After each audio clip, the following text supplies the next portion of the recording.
സാമ്പത്തിക വിദഗ്ധൻ കൂടിയാണ് ശ്രീകുമാർ, കോൺഗ്രസ് സഹയാത്രികനാണ്. അതെ അതെ. ശ്രീകുമാർ, നമുക്കറിയാം ഈ അടിസ്ഥാന സൗകര്യ വികസനത്തിന്, അതായത് കാപെക്സിന് വേണ്ടി 12.2 ലക്ഷം കോടി രൂപയാണ് വകയിരുത്തിയിരിക്കുന്നത് ഈ ബജറ്റിൽ. എന്തുകൊണ്ടും അഭിനന്ദനാർഹമായ ഒരു ബജറ്റ് എന്ന് തന്നെ പറയാം. അപ്പോൾ ഇത് എങ്ങനെയാണ് ഭാരതത്തെ വലിയൊരു ലോകശക്തിയാക്കി മാറ്റുന്നത്?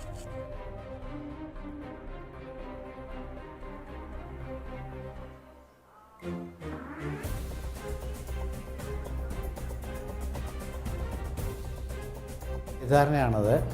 ഞാൻ പഠിച്ചത് രാഷ്ട്രമീമാംസയാണ്, സാമ്പത്തിക ശാസ്ത്രമല്ല.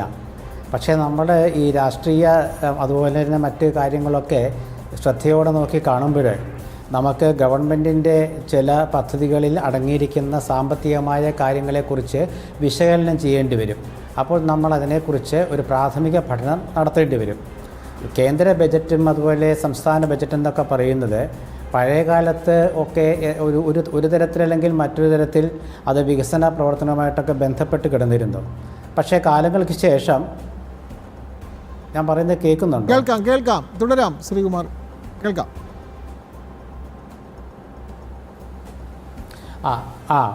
പക്ഷേ കാലങ്ങൾക്ക് ശേഷം അതൊരു രാഷ്ട്രീയമായ ഒരു പ്രകടന പത്രിക പോലെയായി മാറിയിട്ടുണ്ട്.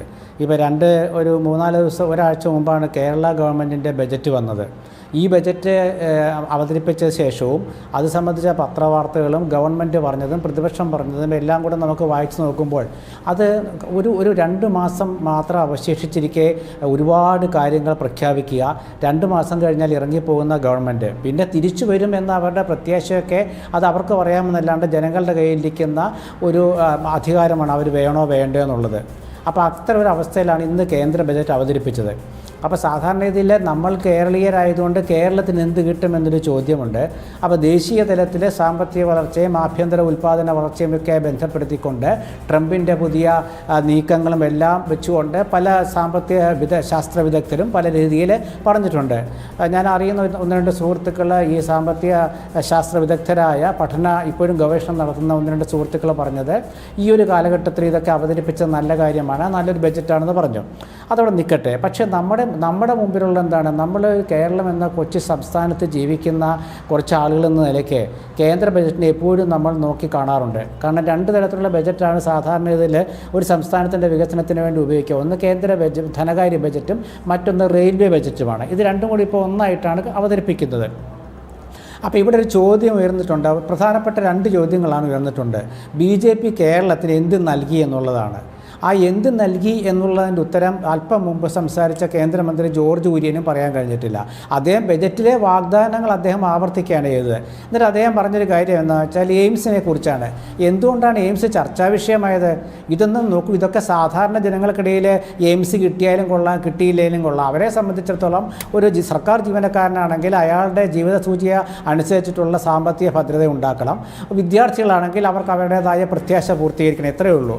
അപ്പോൾ എയിംസ് ഇങ്ങനെ വരും, കൊല്ലത്ത് വരും, കോട്ടയത്ത് വരും, ആലപ്പുഴ വരും, തൃശ്ശൂർ വരും എന്നൊക്കെ പറഞ്ഞു നടന്നിരുന്ന നമ്മുടെ കേന്ദ്രമന്ത്രി സുരേഷ് ഗോപിയാണ്. അദ്ദേഹത്തിൻ്റെ ഇന്നത്തെ പ്രതികരണം ഞാൻ കണ്ടില്ല. തൃശ്ശൂർ MP ആയ അദ്ദേഹം തൃശ്ശൂരിലാണോ എയിംസ് വരിക, അതോ ആലപ്പുഴയാണോ വരിക, അതല്ല വേറെ എവിടെയെങ്കിലും ആണോ വരിക എന്നൊക്കെ എന്തിനാണ് അങ്ങനെ പ്രസംഗിച്ചതെന്ന ചോദ്യമാണ് ഇപ്പോൾ പ്രസക്തം. താങ്കൾ സൂചിപ്പിച്ചതിൽ ചില വസ്തുതാവിരുദ്ധമായ കാര്യങ്ങളുണ്ട്. അതായത് എയിംസ് കേരളത്തിന് ലഭിക്കണമെങ്കിൽ കേന്ദ്രം വെറുതെ ഒരു സംസ്ഥാനത്തിനെ വിളിച്ച് എയിംസ് കൊടുക്കുകയല്ല, മറിച്ച് ഇതിന് കൃത്യമായ നടപടിക്രമങ്ങളുണ്ട്. അത് ആദ്യഘട്ടം പൂർത്തിയാക്കേണ്ടത് സംസ്ഥാനമാണ്. കേരളം കൃത്യമായ നടപടിക്രമങ്ങൾ പൂർത്തീകരിച്ചിട്ടില്ല. അതിൻ്റെ അതുകൊണ്ട് മാത്രമാണ് കേന്ദ്രത്തിന് അങ്ങനെ ഒരു തീരുമാനം അല്ലെങ്കിൽ എയിംസ് നൽകാൻ സാധിക്കാതിരുന്നത്. അത് കൃത്യമായാണ് കേന്ദ്രമന്ത്രി ജോർജ് കുര്യൻ അല്പം മുൻപ്, താങ്കൾ അത് കേട്ട് കാണണം ആ പ്രതികരണം, അദ്ദേഹം പറഞ്ഞത് ഇങ്ങനെയൊക്കെയുള്ള കാര്യങ്ങൾ കൊണ്ടാണ് കേരളത്തിന് എയിംസ് നിഷേധിച്ചത്. 150 ഏക്കർ ഭൂമി വേണം, 125 ഏക്കർ ഭൂമിയാണ് ഇതുവരെ ചൂണ്ടിക്കാണിച്ചിട്ടുള്ളത്. എവിടെയൊക്കെ സ്ഥാപിക്കാൻ കഴിയുമെന്നതിന് ഓപ്ഷൻസ് കൊടുക്കണം. അങ്ങനെ കൊടുക്കുന്നില്ല, ഏതോ ഒരു സെന്റർ മാത്രം കൊടുക്കുന്നു, തലസ്ഥാനത്തെ പൂർണ്ണമായും അവഗണിച്ചിരിക്കുന്നു. അതെ. ഇത്തരത്തിൽ അവിടെ പൂർത്തീകരിക്കേണ്ട ഒരു നടപടിക്രമങ്ങളും പാലിക്കാതെ കേരളത്തിന് ഇതൊന്നും ലഭിച്ചില്ല എന്ന് പറയുന്നതിൽ എന്ത് കാര്യമാണുള്ളത് ശ്രീകുമാർ?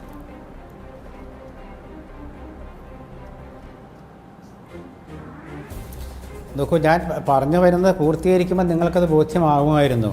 കാരണം നിങ്ങൾക്ക് ഞാൻ പറഞ്ഞു വരുമ്പോൾ അത് കേന്ദ്രത്തിൻ്റെ കുറ്റമല്ല എന്ന് വ്യാഖ്യാനിക്കാനുള്ള വ്യഗ്രത കൊണ്ടാണ് നിങ്ങളത് ഇടയ്ക്ക് ഇടപെട്ടതെന്ന് ഞാൻ കരുതുന്നു. അതിൽ തെറ്റില്ല. ജനൻ ടി വി BJPയുടെ താല്പര്യമുള്ള TV ആണല്ലോ, അത് കുഴപ്പമില്ല. പക്ഷെ ഞാൻ പറഞ്ഞത് ഞാൻ പറഞ്ഞു വരുന്നത് എന്താണെന്ന് വെച്ചാൽ അങ്ങനെ എയിംസ് വരും എന്ന് നിരന്തരം പറഞ്ഞുകൊണ്ടിരുന്നു കേന്ദ്രമന്ത്രി ശ്രീ സുരേഷ് ഗോപി. ജോർജ് കുര്യനെ അല്ല ഞാൻ പറഞ്ഞത്. കേന്ദ്രമന്ത്രി സുരേഷ് ഗോപി പറഞ്ഞു എയിംസ് വരും, അത് ആലപ്പുഴ വേണോ കൊല്ലത്ത് വേണോ കോട്ടയം, ഇതിങ്ങനെ അദ്ദേഹം നിരന്തരം പറഞ്ഞുകൊണ്ടിരുന്നു. അതെന്തിനു പറഞ്ഞു എന്നൊരു ചോദ്യം ഇവിടെ ഉന്നയിക്കപ്പെടുന്നുണ്ട്. ഒന്ന്. രണ്ടാമത്തെ കാര്യം, നിങ്ങൾ പറഞ്ഞ കാര്യം, ഞാനിതിൽ കേരള ഗവൺമെൻറ്റിനെയും കുറ്റപ്പെടുത്തുന്നുണ്ട്. കാരണം ഒന്നും തന്നില്ല എന്ന് പറഞ്ഞ് നമ്മൾ കേട്ടിട്ട് 10 വർഷമായി. ഈ 10 വർഷം മുമ്പല്ല, അതിനു മുമ്പ് കേരളം എപ്പോഴൊക്കെ കമ്മ്യൂണിസ്റ്റ് ഗവൺമെൻറ് ഭരിച്ചിട്ടുണ്ടോ അപ്പോഴൊക്കെ അവർ കേന്ദ്രത്തെ പഴിചാരി രക്ഷപ്പെടാൻ വേണ്ടി ശ്രമിച്ചിട്ടുണ്ട്. അത് തർക്കമില്ലാത്ത കാര്യം. ഇപ്പോൾ ഇവിടെ ശ്രീ ജോർജ് കുര്യൻ പറഞ്ഞതിന് മുമ്പ് തന്നെ എല്ലാവരും പറഞ്ഞിട്ടുണ്ടത് സ്ഥലമെടുത്ത് കൊടുക്കാൻ പറഞ്ഞിട്ടുണ്ട്. ഈ സ്ഥലമെടുത്ത് കൊടുക്കുക എന്ന് പറയുമ്പോൾ സ്ഥലമെടുത്ത് കൊടുക്കേണ്ട ബാധ്യത കേരള ഗവൺമെൻറ്റിനുണ്ട് എന്നുള്ളത് 101% ശരിയാണ്. കേരള ഗവൺമെൻറ്റിനെ സംബന്ധിച്ചോളം അവർ ഈ കാര്യത്തിൽ അവർ ശ്രദ്ധ പതിപ്പിച്ചിട്ടില്ല എന്നുള്ളതും തർക്കമില്ലാത്ത കാര്യമാണ്. കാരണം അവരെ സംബന്ധിച്ചിടത്തോളം അവർക്ക് ചില രാഷ്ട്രീയ കാര്യങ്ങളും ചില വ്യക്തി താല്പര്യങ്ങളും മാത്രമേ ഉണ്ടായിട്ടുള്ളൂ. കേരളത്തിലെ എന്തെങ്കിലും ഇങ്ങോട്ട് കൊണ്ടുവരണമെന്ന് ഡൽഹിയിൽ പോയി സമ്മർദ്ദം ചെലുത്തി കൊണ്ടുവരിക്കാനുള്ള അവർ പരാജയപ്പെട്ട ആ കാര്യത്തിൽ കേരള ഗവൺമെൻറ്. ഇവിടെയുള്ള MP-മാരെല്ലാം ഭൂരിപക്ഷം 18 പേര് UDF ആണ്. അപ്പോൾ ആ 18 MP-മാർ ശ്രമിച്ചില്ലെന്നാണ് ഇടതുപക്ഷ ഗവൺമെൻറ് കുറ്റപ്പെടുത്തിയത്. 18 MP-മാർ ശ്രമിക്കാഞ്ഞിട്ടാണോ കേരളത്തിൽ എയിംസ് കിട്ടാതിരുന്നത്? അവർ പറഞ്ഞ ഒരു ആയുർവേദ യൂണിവേഴ്സിറ്റിയുടെ കാര്യമുണ്ട്, അവർ പറയുന്ന സ്പോർട്സ് യൂണിവേഴ്സിറ്റിയുടെ കാര്യമുണ്ട്. അതൊക്കെ കേരള MP-മാർ പറഞ്ഞാൽ. ഇനി അത് മാത്രമല്ല, ഇപ്പോൾ ഈ ഒരു ഇടനാഴി വരുന്നുണ്ടല്ലോ, ധാതു ഇതിൻ്റെ കൊണ്ടുപോകാനുള്ള കരിമണൽ, പച്ച മലയാളത്തിൽ പറഞ്ഞാൽ നമ്മുടെ കരിമണൽ കൊണ്ടുപോകാനുള്ള ഒരു ഇടനാഴിയെക്കുറിച്ച് പറഞ്ഞിട്ടുണ്ട്, ഒരു നാഷണൽ കോർഡിനേറ്ററിനെ കുറിച്ച് പറഞ്ഞിട്ടുണ്ട്. അക്കാര്യം അത് ലോക്സഭയിൽ ഉന്നയിച്ചത് ആരാ? UDF MP NK പ്രേമേന്ദ്രനാണ്. അപ്പോൾ അത് ഇനിയിപ്പോൾ അവർ ആ പദ്ധതി നടപ്പാക്കുമ്പോൾ അതിൽ സ്വകാര്യ പങ്കാളിത്തം കൊണ്ടുവന്ന് അത് കേരള ഉദ്ദേശിച്ച രീതിയിലേക്ക് അല്ലാത്ത രീതിയിൽ വരുമെന്ന് നമുക്കറിയില്ല. പക്ഷേ ഇപ്പോൾ എന്തായാലും അങ്ങനെയുള്ള അക്കാര്യത്തിലൊരു കേരളത്തെ ഉൾപ്പെടുത്തിയിട്ടുണ്ട്, ആ ഒരു കോറിഡോറിനെ കുറിച്ചുള്ള ഉൾപ്പെടുത്തിയിട്ടുണ്ട്. അത് പക്ഷേ പ്രാവർത്തികമാക്കുമ്പോഴേ അതിൻ്റെ പൂർണ്ണതയിൽ എത്താൻ കഴിയുള്ളൂ. അത് ലോക്സഭയിൽ പറഞ്ഞത് UDF